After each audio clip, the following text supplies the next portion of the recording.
One of my heroes is here on the farm today, Susie Coston. She's the National Shelter Director for Farm Sanctuary. She is the person who looks after how all of these animals are cared for. She does a brilliant job and she tells their stories. I'm really excited for you to hear a little bit about what she has to say about life on the farm. My role at the farm, I'm the National Shelter Director, so we have 3 farms right now, and I oversee all 3. And I have to make the horrible decision of what animals come in and what animals don't come in. And I really do try to tell these animals stories. That's what I think my biggest part of my role is. Overseeing the farm is just part of it. I think the most important thing I do is educate people about how individual these animals are, explaining their personalities. They all have different quirks. Some of these animals are hysterically funny. They go out of their way to do things that are humorous. Some of these animals are really shy. They're so much like us. If you could do like an Enneagram on them, they'd all have different personality types, and they all function together just like we all function together. And I think we've created such a separation between us and them that we're not able to see them. And this farm allows people to see them for who they are and see their relationships with each other, see that some of them like to fight, some of them like to be loved, some of them like to play, and really they just want to be who they are.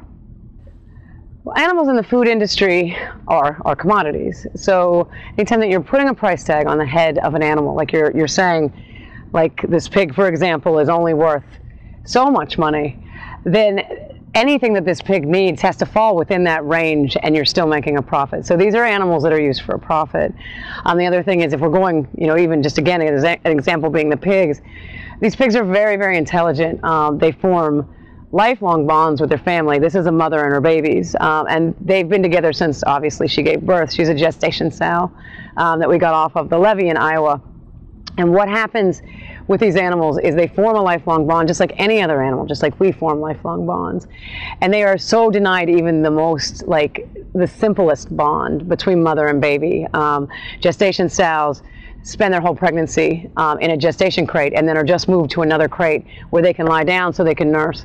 But when we had Nikki here, the piglets climbed all over her. They followed her everywhere she went. They rooted together. They learned together. They sleep together every night still. So you have this family bond that we deny these animals on a daily basis. None of these animals have family. None of these animals have friends.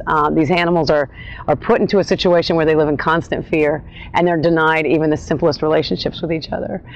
So that's where our food industry is, and there is no way of doing that where you're not denying them something.